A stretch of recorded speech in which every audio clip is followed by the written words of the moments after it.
Let's do a show. Let's do a show right now. What are we doing? Can't you see? Everyone! They're here already! You're next! Let's go. Welcome to the future, where the glass is half full and you'll need new glasses, where you'll be jumping from conclusions. The past is annulled, and a new future is born! Never before in history has so much meant so little to so many. AD on the radio.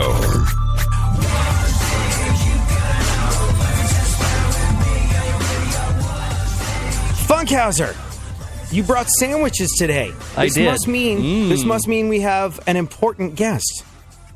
Well, always. Every time there's sandwiches, there's an important guest here. Yeah. Depending very, on the very sandwiches, you know how important.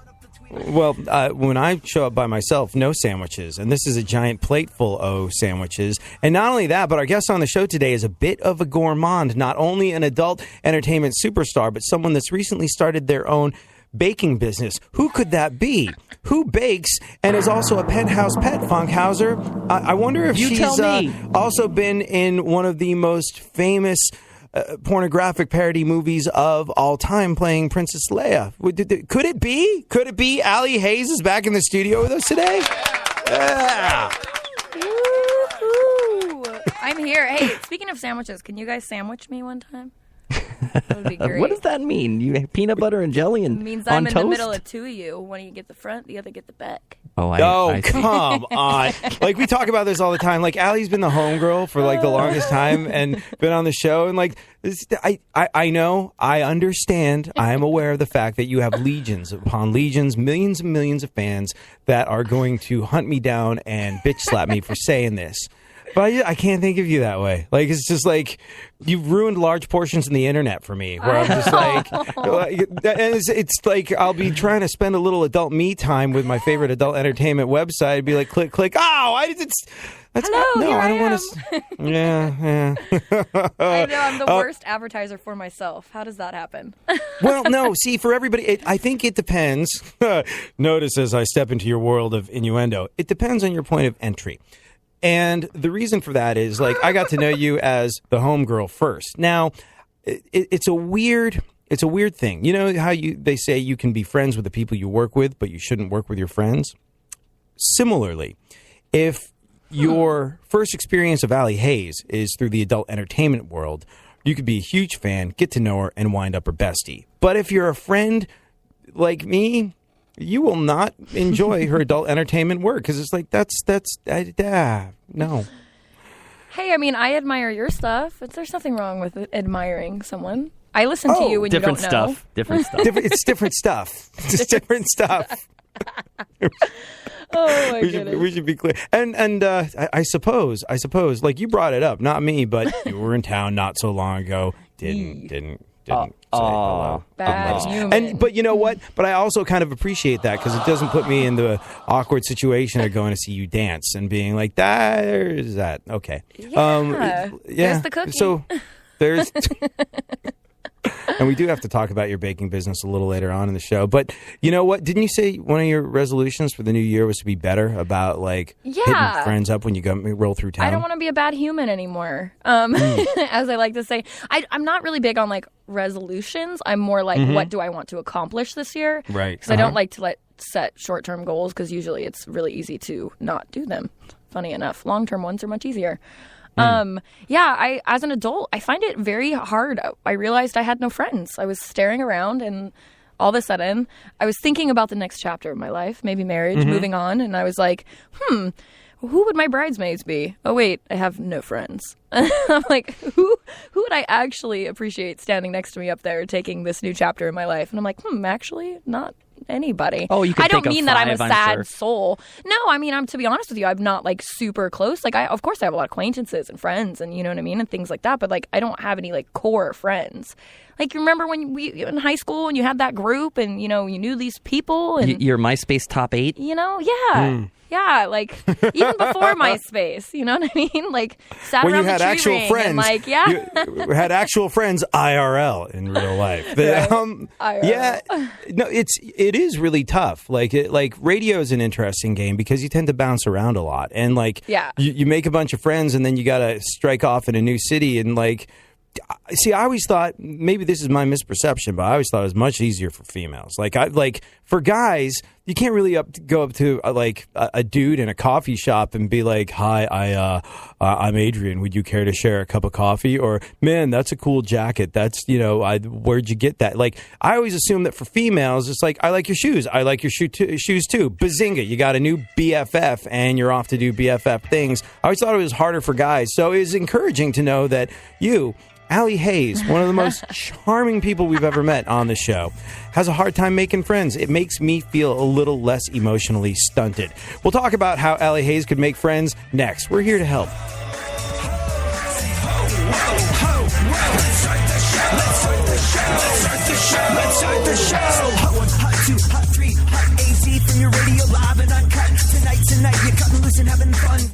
Stimulated minds want to know, what were you thinking?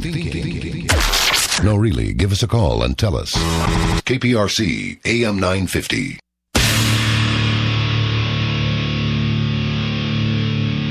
Where the left and right come together for fundamental truths. AD on the radio, on Twitter at ADSXE.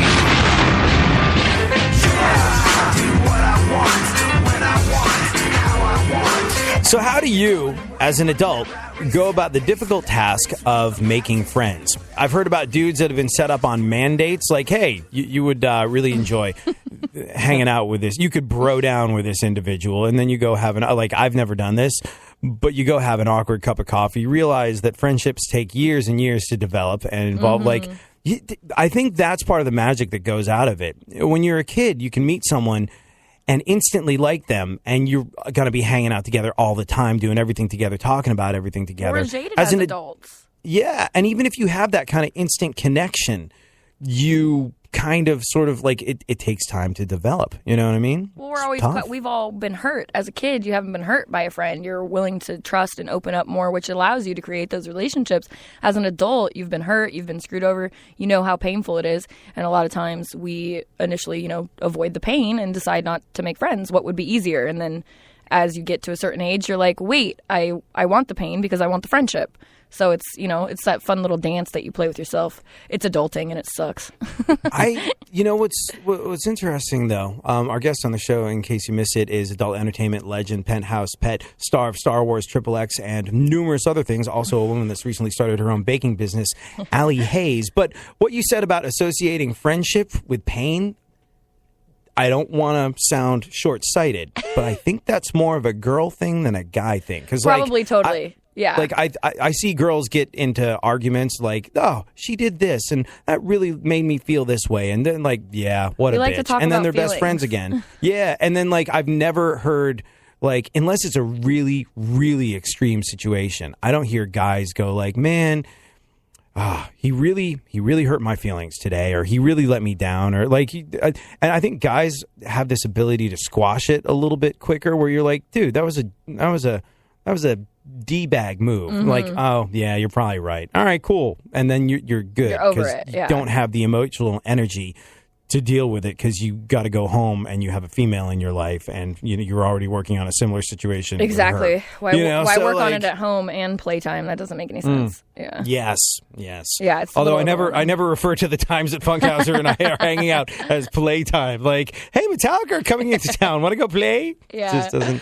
That's true. I do. Come on. Well, I'm like half dude, half woman, so I am a little bit emotional, but then I'm really big about speaking about my feelings. I'm a big feeling talker. And you are like you've got like a successful sort of like long-term relationship. Is this correct? Yeah, definitely. So, and you know what? I wonder if the guy, like, met you and found that, oh wow, she's like one of the, because we know you're hardcore about nerdy things like comic books and Star Wars, and man, you find an aesthetically appealing woman that is into that, you're off to the races. But not only that, you like a bunch of other dude stuff, like you're super big into football and making chicken wings and like all this sort of stuff that a guy would be like, holy crap, she's a penthouse pet and one of the bros. But I would imagine once you got a little bit closer with this guy that you've been with for a while now, he's still never seen Star Wars, by the way, which is insane. That is insane. But yeah, you were talking nerdy. We're like complete polar opposites, besides the football and everything like that. But yeah. So, was he a little disappointed when he found out that you talked about your feelings as well? Because he thought he was dating like the perfect woman, i.e., just one of the dudes, except when it came to how you look. Well, we have a timeout button, because sometimes I just can't stop talking.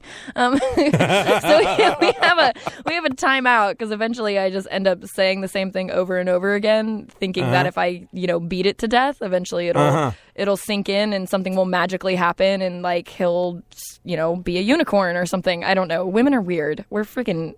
Do you actually have a button that he presses? Like, this is your timeout button? It's a joke. Yeah, we like tap on something, or we're like, timeout, like no more. You're making circles again, or chasing my own tail.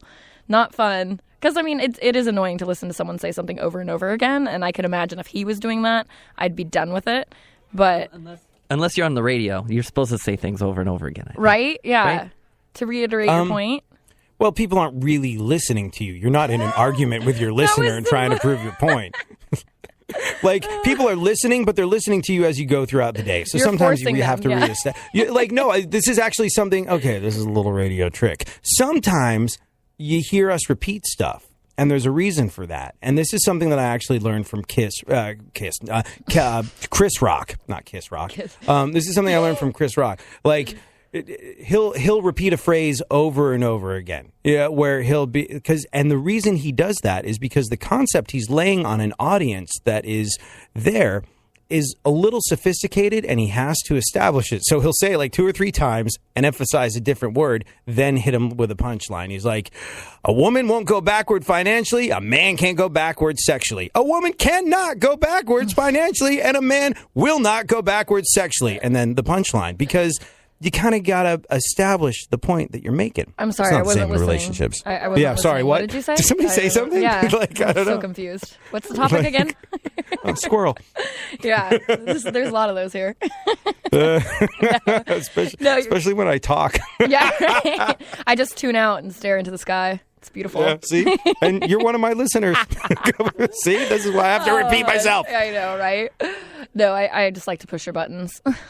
So let me ask you this baking thing that you've... this mysterious baking thing that I came up with.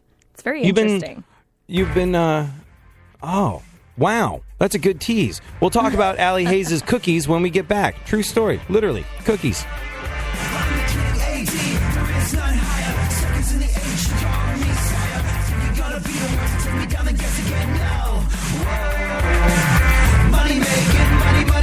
Skills on the mic, can be played every day, and we're part of the battle. Just bow down, better act like you know.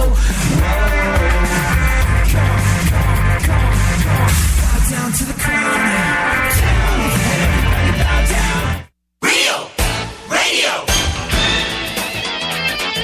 104.1. Don't get the blues, get all the news. We mean all of you guys out there in Radio Land. All aboard! He's back. AD on the radio. Give it up, yeah. Give it up, yeah. Bring this on. Come on. So if you would like to get your hands on Allie Haze's cookies, it's totally possible now. See what I did there? What are you trying to I'll say set it here? up. I'll set it up. You spike it. Talk about how people can purchase your cookies, Allie. Wait, say it again. I just need you to reiterate now. I'm saying my cookies. So if you want my cookies, they're cookies. They're very yummy cookies. Well, I mean, hold on. Let's see if I can go for one more. If you've heard Allie Haze, Penthouse Pet Allie Haze, adult film superstar Allie Haze, star of Star Wars XXX Allie Haze on this show in the past, you know that in addition to doing all the things that she does professionally, she's also a bit of a gourmand. One might call her a master baker. And for for that reason, I'm a master something. that was cheap. That was but good. You are now you're now allowing the world to taste my cookies. That's right. See, I can't say it, but you can. We're literally talking about cookies. All right, Julia Child, let's talk about how people can get their hands on your cookies. Actually, it's very interesting. So I do bake a lot. I feel like I post more pictures of my food than I do of my naked body, which is quite entertaining when I scroll back on my feed and things like that. But over the holidays, I love to bake, and I obviously, can't eat it because I don't want to be a giant blob. So I was like, I want to bake for people and I want to do something. And I was like, okay, I'll just post something for 2 days. And, if I get, 10 orders or whatever, cool. Then I'll be making, 10 dozen cookies. It'll give me something to do. It's festive. I'll love it. So I just put together this little thing real quick, and the response was insane. Like, I just didn't think that it was going to be that crazy. I didn't know what I was getting into. I literally just made a little flyer, on Twitter and posted on Twitter. There's no website. There was nothing. And I was just, doing individual billing myself and sitting at home, and God bless my fans. I mean, I love them. Thank you for loving me. So I ended up baking, actually like 22 dozen cookies. Whoa. What? Yeah. So how much do what'll a dozen cookies run you? As far as what how to much you purchase charge there? Oh, so what we did is I called it sweets and treats. So the sweets were obviously the cookies. I came up with 5 different kinds that I wanted to make. It was like red velvet, Oreo cookie balls. I made some brittle and a couple other things. And then the treat that they got was then they got also a dirty Polaroid that came with it. So you got a dirty Polaroid of me actually baking the cookies and the cookies itself. Yeah. And it was $40 for the cookies. So you got a dozen cookies baked by me. And then I plus did a the live personalized Polaroid. Yeah, and a personalized Polaroid, and then you could add on more Polaroids for a cheaper price than what they actually cost by themselves. Can you add on more cookies too? Yes. Yeah. Yeah, I was just like one person bought a dozen of each kind. So I had to send a giant box of cookies. A big old thing. But yeah, it's actually really amazing. I was so excited to do it, and it was so heartwarming for myself to know that I was like baking for these people. Like, it was really cool. It was such a gratifying thing. That's why I appreciate that my fans like are really into all that. And then on top of that, they were actually really surprised about how amazing of a baker I was, which was even more fun because that was cool.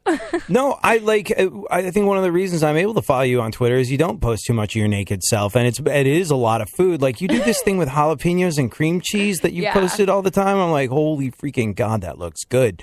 But like, it's really kind of interesting. There is. And it's weird because we as a culture get so into scarfing down a sandwich or scarfing down some sort of fast food type of thing as we're sitting at our desk trying to get the hell out of the office for the day. Like, and you do kind of in this society miss out on the fact that there's kind of like real love in food. Yeah. There's real and like. There's this weird idea, like all my sort of like yoga tofu type friends advocate this, where conscious eating. You ever tried that? Yeah. Where like you're supposed to be conscious about your food choices, and what you're supposed to do is eat your food in a silent room alone and really chew it and think about where the food comes from. Yeah. And like, I'm sitting there at work one day, about to go on the air, trying to eat lunch. And I was like, you know what? I've heard this Papa Roach song before, much as I love the guys in the band. I'm going to try this eating food silently thing. And it's the weirdest thing. And like, I am. It's because you thought about it too much, though. Well, no. That's the thing. You're supposed to think about it a lot. Like, I had hippie parents. So anything that even smacks of hippie or like, I've rebelled against it like you wouldn't believe. So I am suspicious of anything that seems sort of like vaguely hippie-esque or new age or whatever. Yeah. But like, I'm consciously eating this food and you're supposed to really taste it and think about where it comes from. I'm like, well, this quinoa was probably grown. And you start thinking about the food and it takes on an entirely new meaning. And I got to imagine if they're not creepily scarfing down the cookies you make them, there is real love in homemade food. And I think that's like, well, I did a live video of me baking too. So, yeah. And I put it on Twitter Live. So if you couldn't afford the cookies, you still got to share in the experience of me holiday baking for you. So I still wanted to share with people who couldn't, you know what I mean, participate necessarily. So it was, that's what I said. It was like super gratifying. And now I want to be able to provide this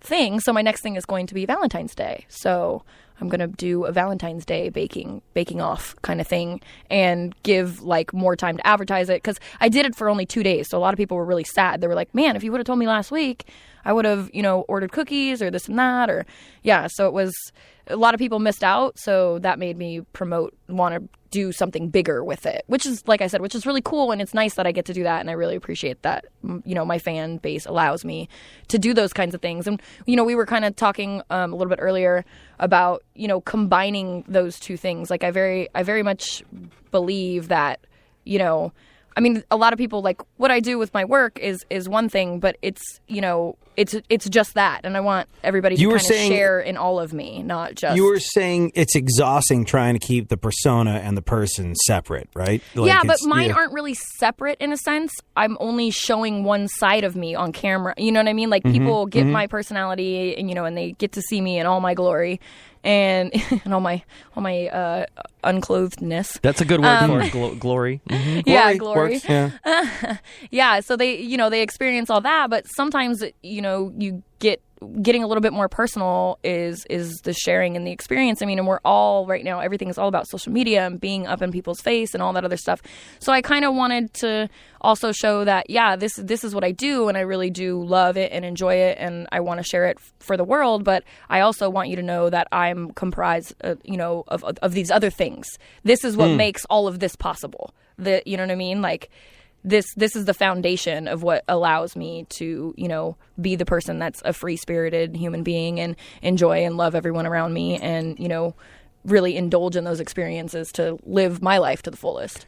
Well, with you, it's okay. With you, because you're genuinely, you're a good person. You're a nice person. Sometimes, entertainers in literally any field, like, you meet them in person, you spend 5 minutes with them, you're like, mystique blown, that is done, I am no longer a fan. That guy in that band is a jerk. That actor is an empty vessel that's never had an original thought in their life. This kills the experience of enjoying the entertainment they make for me. So for lots of other people, I would say, no, do not show them your real self. That will go badly for you. But for you, you're genuinely a nice person. You genuinely care. You're friendly. You're easy to get along with. It's very surprising to me that you are also Johnny No Friends, like me and Funkhauser happen to be when you are this nice. But for you, I think that works well.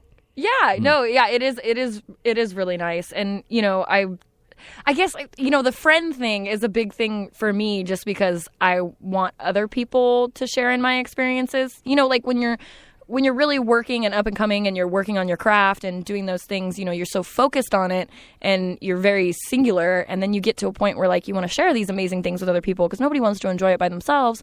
And then when you realize that you don't have other people to enjoy it with, you're like, dang it, this isn't fun. And you know what I mean? It's not as cool as it was because I want other people to have this much fun and be able to talk about it and do all those kinds of things. So that's kind of the whole, you know what I mean? I have this really awesome thing and I want to share it, with some close people. I get to share it with the world and, my fans and things like that and the people that watch my work and stuff like that. But I also want to do it with other people. You know what I mean? You're also always very I follow a lot of porn folks on Twitter because boobs.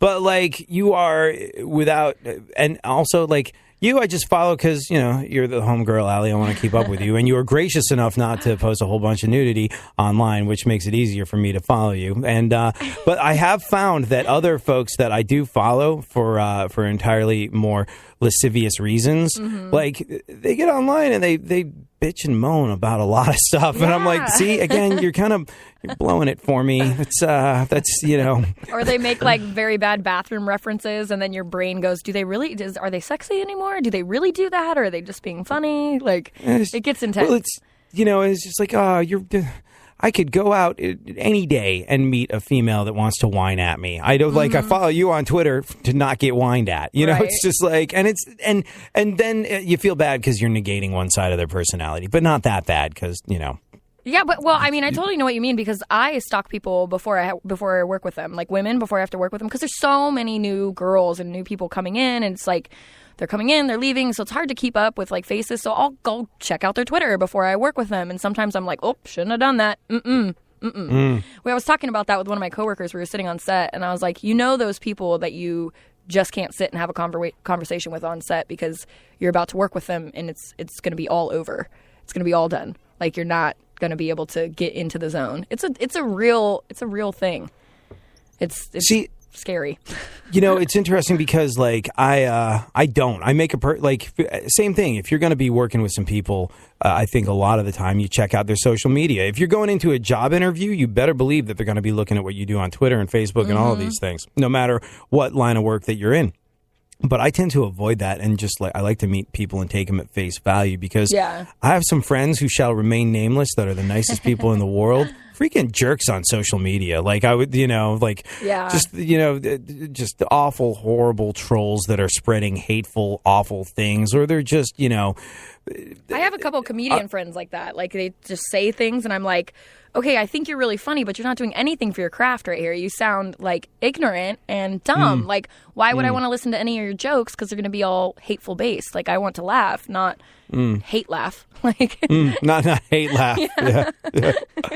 Are you still living in Las Vegas? Yes, living in the City of Lights, which is perfect because next weekend is AVN, the big AVN Awards. So you don't even have to travel in for it. Exactly. Yeah. I traveled in for the XBiz Awards, so that's why I'm here in LA. We had the XBiz Awards last night. And then it's back to a toy show this weekend that I'm working at. I'm actually launching a new toy line that's coming up. RC cars? Yeah. Yeah, essentially, maybe. So, bearing in mind that this is going out over FM and AM radio, where we are bound by the rules of the FCC. Can't say things. These toys that you are creating, are they for men or women? They are for men. Are they molded after parts of you? Is that a thing? That? Yeah, that is a thing. Kind of like fleshlights. Yes, they are pieces of me. It's 3 pieces of me. Yes, my mouth and my front and my back, and it should be. I'm really excited to get that out there and share more of my pieces. These things sell incredibly well, don't they? I mean, not just yours, but overall in general. Yes. The Funkhauser. Could you buy could you get into the idea of a disembodied set of hindquarters when you're spending a little quality time alone? Do you think me? Yeah. I don't think so. But there's people out there. I mean, one time no. There's definitely people out there. Of that, there is no doubt. I just it's one of those things that I'm not judging, just don't. Well, I don't have a male member, but what I've been told is that it's feels fantastically amazing. So if I did have one, I would do it for the purpose of just figuring out what that amazing thing is. I would do it. And I've watched videos that people film of them using these said toys and staring at it, and I'm like, okay, watching it seems a little weird, so I mean, basically, quit overanalyzing things, okay? Just put it in there and yes, do it. But there is a certain amputee-esque quality when True, you get a disembodied part. It too. I know, you think too much. It's so funny. I do the same thing, too. I just overthink it instead of accepting it for what it is.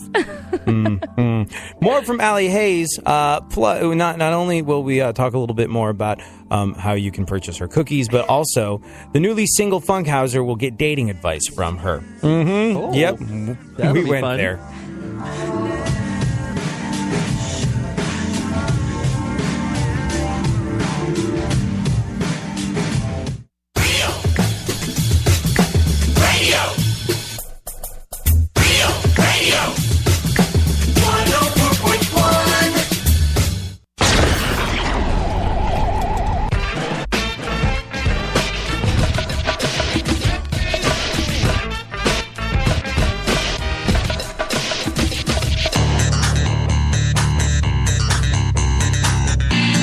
Now, more AD on the radio.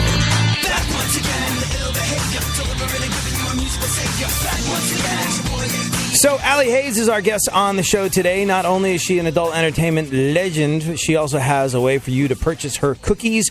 If you missed that, we'll talk a little bit more about that later. She's going to teach Funkhauser how to get back up in the game, get back up on the horse, and start dating again with some stellar advice that only she could provide. But in the meantime, let's ruminate on the fact that she is still living in Las Vegas. I was in Las Vegas last week.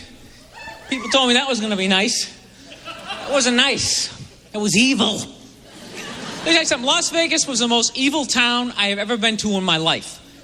Seriously, any other town you go to, there's a little devil and a little angel on your shoulder, give me a little good advice, a little bad advice.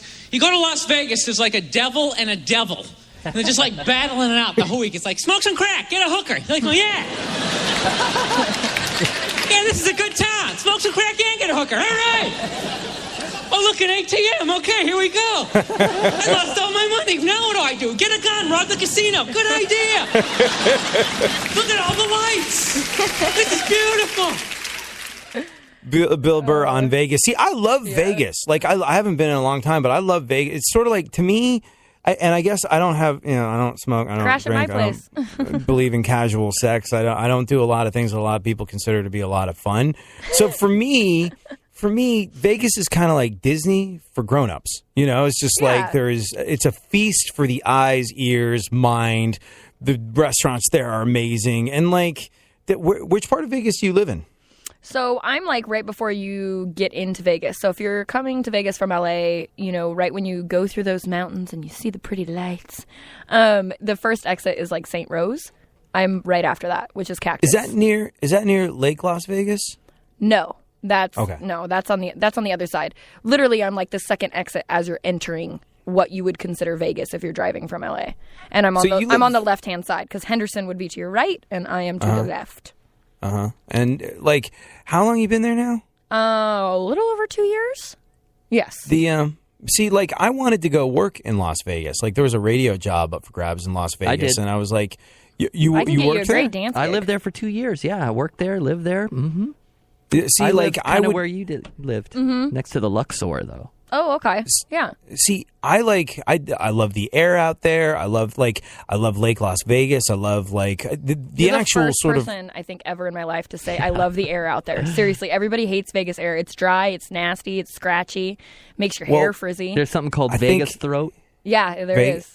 You know why I think I liked it so much? Because at the time, I was like, when I started going to Vegas a lot, I was either living in New York City, and New York City is an amazing place, but it's a gritty town. And the air, I find, it might be dry out there, but it's really clear. And then I was living in Houston, Texas, which is like extraordinarily swampy. So to go to, and like 115 degrees in the summertime. So to go to a place where the air is a little more crisp and not swampy and not, plunked down in the middle of Manhattan, like True, I find can see it that. refreshing. That's true. Yeah, I can see it from comparison. that perspective. And like I apply for these jobs, and like the people who were the people who were hiring, I applied for one job like 3 times, and eventually the guy wrote me back. He's like, "Okay, I'll bite. Why? Like, why you like? I hear you on this station and this station and this station. This is not downplaying your radio experience, Funkhauser, but like the guy was like, this is strategically speaking for you." Career-wise, a move backwards. Why would you want to be there? Yeah. I was like, I love Vegas. I think it's a cool town. Like, the actual entertainment side of it is fun to have there. Yeah. It's similar to Manhattan, where there's always going to be something to do all the time. But, like, I think it's cool. I like it out there. It's a good balance of crazy and normal, to be honest with you. If you live there and you're, like, in the residential part and you're, I mean, my neighborhood is amazing. I'm friends with all of my neighbors. Like, ooh, friends? They watch me. Yeah. Yeah. Oh, you have friends? Surface friends. See, I'm talking friends, like right. nitty gritty, you know what I mean? Real friends, but like friends, you know what I mean? I don't even want to call them, they're more than acquaintances, Neighbors are a tough one because you want to be a good neighbor. And that means, hey, I took your trash cans in. But you never want to get to the point where they feel it's okay to do the popping and dump their emotional garbage on you. Because once that starts, it's a slippery slope and you're never climbing back up of it until one of you moves. So I understand, like, not wanting to be too close with your neighbors. Yeah, my neighbors are actually pretty bomb because they'll be like, we had a bad day. How was your guys' day? You want a shot? And they'll like hand shots over the wall. Okay, good to see you. Oh, really? Yeah. It's wow. kind of fun. Yeah. It's super interesting. Everybody's real casual and everybody keeps to themselves. It's actually, people do know personal space out there, and I think it is because it is more of a very active town and people know that other people have things going on, and maybe sometimes you're always hungover. I guess I would throw that in there. So everybody knows to, keep it quiet, keep it down. I did just get a new puppy, though, so we're, trying to teach the barking. We're trying to get that under control. Oh, my gosh. Okay, you're going to laugh. I got a frog. Well, See if you can guess what a frog is. Oh. I can. I think I can. Okay, go for it. It's a pug mixed with what? A French poodle. A French bulldog. Because I'm a big bulldog girl. I have 2 big ones already, and then I got a small one.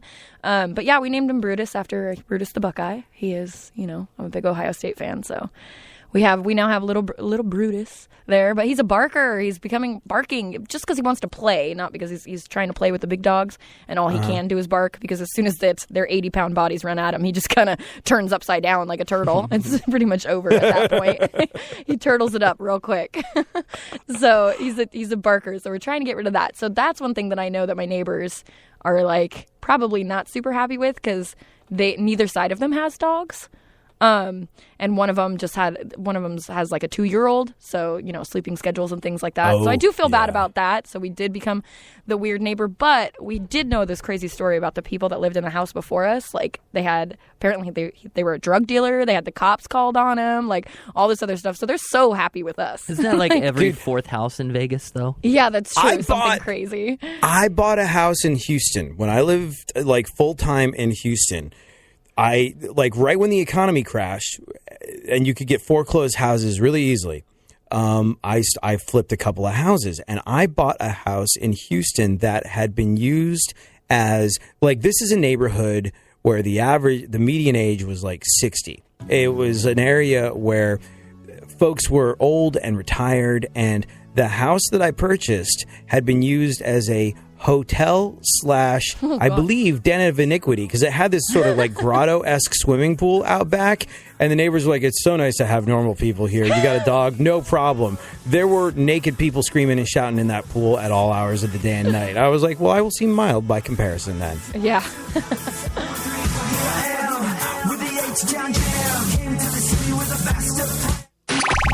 Real radio. Real radio. 104.1. There's something happening here, and you should know what it is. The Dumbing Up of America. Now, more AD on the radio.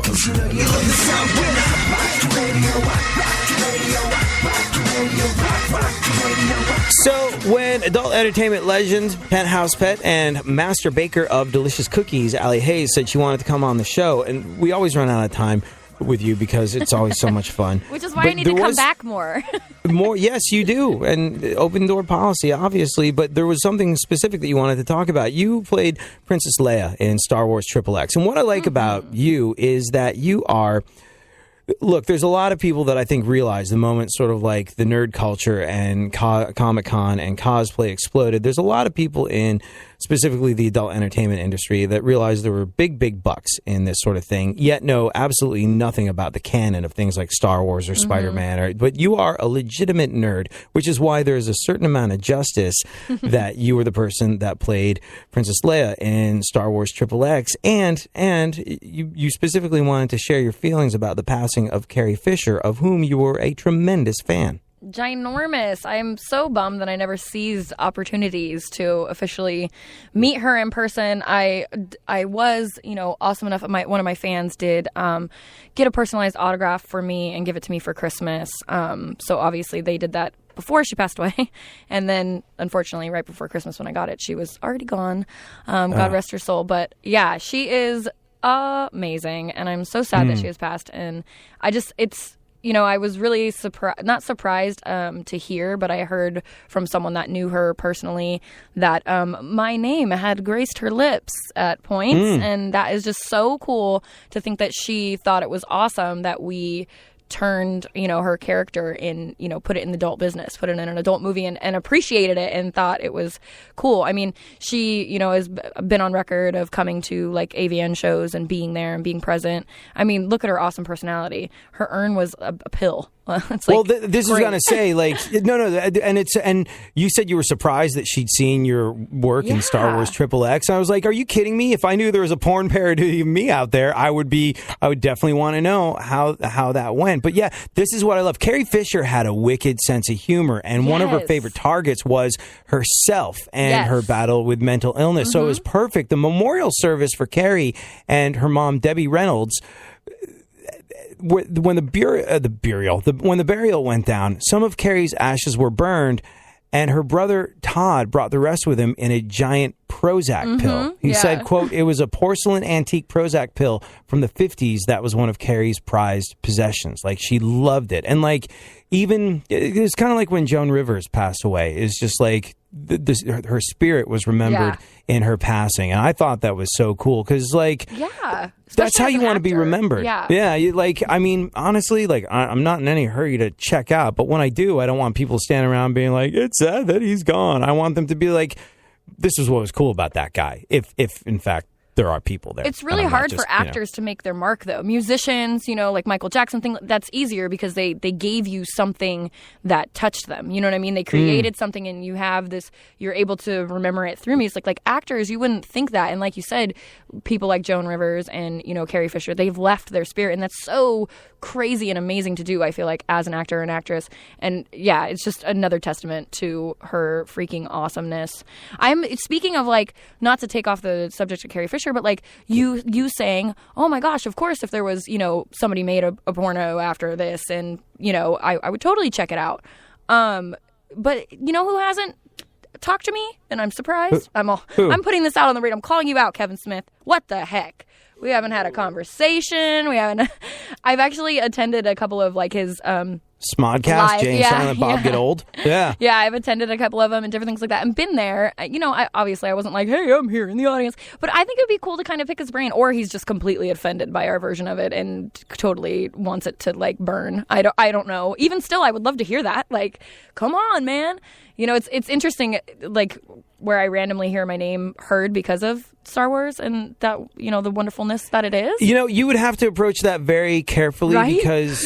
because on the one hand, because here's the thing that people don't realize about you. You're a legit nerd. And if you approach Kevin Smith about this, he might go, this is a cheap shot at trying to get publicity on my platform. I know, it's so lame. But you actually have a genuine, but you have a genuine nerdy curiosity, and you want to go to the guy who is ostensibly king high nerd and say, here's the thing. I got a question for you about Carrie Fisher, though, because before she passed away back in November, who's your celebrity crush? Oh, Swayze? The other one. Oh, Ford. Yeah. Right. So it was finally settled back in November. Han Solo and Princess Leia totally did it in real life. Yeah. Carrie Fisher had that book coming out, The Princess Diarist, where she admitted that she had a 3-month affair with Harrison Ford during the making of Star Wars. Did it affect you when you found that out? Oh, not at all. Come on. You're asking the girl that does No, in a positive, happy way, where you're just like, yes, this is awesome. They were completely doing it. No, I was just like, finally someone said it. You know what I mean? More like, more power to you, girl. Like, say it, speak it. Like, don't be ashamed of it. I mean, it's awesome. It made amazing movie magic. I mean, a lot of, being an actor and putting your heart and soul into something is, you got to give it all sometimes. You know what I mean? Like, I don't condone affairs and cheating and all that other stuff. That's not what I'm saying. But like, creating something awesome comes from deep within the honesty of what you're doing and what you are putting out from your craft. I mean, it does make a difference. And to see actors and actresses say, well, yeah, of course. I mean, we made beautiful art. That's what we did. So, I mean, I see everything as art. In case people didn't know, it all started, believe it or not, with a night of drinking. Of course. Harrison Ford drove her home. Also, he took her back to her place in his car. Bazinga! See what I did there? And they ended up in bed. She was 19. He was 33. Yeah. And she said it all ran its course. And Luke Skywalker, Mark Hamill was like, I'm incredibly glad I did not know that was happening at the time. It would have been too distracting on the set. It would have been too much drama. Yeah. I think for a lot of people, that just makes Star Wars that much more authentic. You're going like, wow, what you're seeing on stage there is real. Kind of real. Yeah, some real deal stuff. That's the awesomeness about it. I think personally. And I'm also super jealous because I would like to imagine that I played her and maybe I got to touch Harrison too. You never know. You never know. I'd give anything to snuggle with him. You give. I just want to snuggle. That's it. Please. Speaking of getting oneself into situations where you can snuggle, Funkhauser, how much time do we have left? Like 5 minutes. All right, that is enough time to give Funkhauser snuggling advice. As we discussed on the show the other day, Funkhauser is newly single, and we've got a poll that we did. And the poll asks the question: what is the best place for Funkhauser to meet girls? And he started yoga classes, and he was like, I don't know about dating apps. I'm not so sure about that. So the choices that people had when they took the Twitter poll were, where should super producer to the stars, Barry Funkhauser, a genuinely good guy, go to meet girls? Yoga class, the internet, singing karaoke, something that Funkhauser does, or other? Please specify. And far and away, what do you think? What do you think the winning one was? Both of you, without looking on Twitter. Karaoke. Yeah, probably. Yeah, karaoke by a landslide. Yeah. In the other category, many people said church. Church would be a good place for you to meet a nice girl, Funkhauser. Okay. A nice girl goes to church. Okay. No comment. A nice girl. I'll write that down. Nice girl goes to church. Right. Well, my ex-husband was a preacher, and I am a nice girl. So. See? There you go. Like a fascinating onion with you. Like, right, peel back a layer, boom, there's another hours, one. I know. Yeah, we have talked about that previously on the show. You can check out the podcast, or I'm sure it's ground that we will walk down again at some point in the future. But all right, where does Funkhauser go to meet a girl? Haze? If it's from those choices, I would say karaoke, but my advice would be, if sing a duet with someone. I mean, what's the harm in asking someone to sing after you've already heard them sing? Say, hey, will you sing with me? Worst is what? You ask somebody that has a boyfriend, you just sang with them. You're not going to tick anybody off. You guys are singing together. Or you might find out more about them. Or I think that's an easy way, especially in like an atmosphere like that. Everybody's already vulnerable. I mean, you're singing for people you don't know, so... Does it matter what song I pick? No. All right, yeah, it is, but don't go sing a sad Morrissey song, Funkhauser. That will attract sad attention. That's not what you... scope out the situation, though. What if she's already singing sad songs? She's got a Morrissey shirt on. Yeah, and like, I love Morrissey, and I love Morrissey's music, but if I'm going through females at a karaoke bar that I'm thinking of asking to sing with me, sad girl singing Morrissey songs, I steer well clear of that. But maybe I'm wrong. Maybe I'm... Also, the other thing that you have to be worried about at a karaoke bar is the over-singer, the one that genuinely thinks that they're going to be starting their career doing this. They read that Bishop Briggs chick got her start singing karaoke, and they think that's how they're going to do it as well. You got to be careful of the serious over-singer at karaoke bars. I believe. True. What's wrong with dating apps, though? I mean, you really think it's that? I did that the last 3, and I'm probably not advertising myself correctly because I keep getting the same type. Well, have you tried Match.com? That's the only one that's successful. I tried that one. That was the first one. Really? She went crazy. Oh man! Yeah. But I did like the dimensions is less than a mile. I was only looking for girls like less than a mile away. What the frick is wrong with you? That's like asking for the best food in your area and expecting not to get fast food. That's do you ever hear Aziz Ansari talking to his friends about how they set up their Match.com profile, and he's like, "Oh man, you met your wife through Match.com. That's so awesome. What did you specify when you were searching?" And the guy went, "Jewish and my zip code." And like that was it. That's it. I mean, come on, if you want to find somebody with more substance, you got to put more substance into it. You're not wanting to find somebody and you're only doing it halfway. Oh, so. Now I'm like, the last time I was doing it, I was like 100-miler, It doesn't matter where they live. Yeah. As long as they're cool. But in the beginning with Match, it was crazy. Too much. Everybody what about says, one of those apps that you just like meet up with somebody? You're not necessarily saying it's a blind date or saying you were like wanting to fall in love with them. You're just meeting up for the night. How do you even do that? There's one of these apps. I can't remember Coffee what it is. Meets Bagel?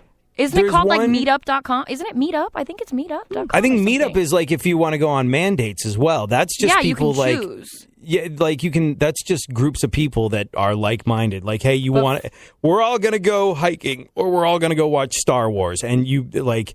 But I think those people get cagey about it being a dating thing. Like they want that just to be meet up and making friends. And if you go there with an agenda of meeting a girl, I think that might put the cat amongst the pigeons a little bit. Well, you don't find your true love going in thinking I'm gonna meet you and find you. You find them as a friend or in a different situation. I think what we should do is all of us together. Well, not Funkhauser because clearly he feels he's not good at this.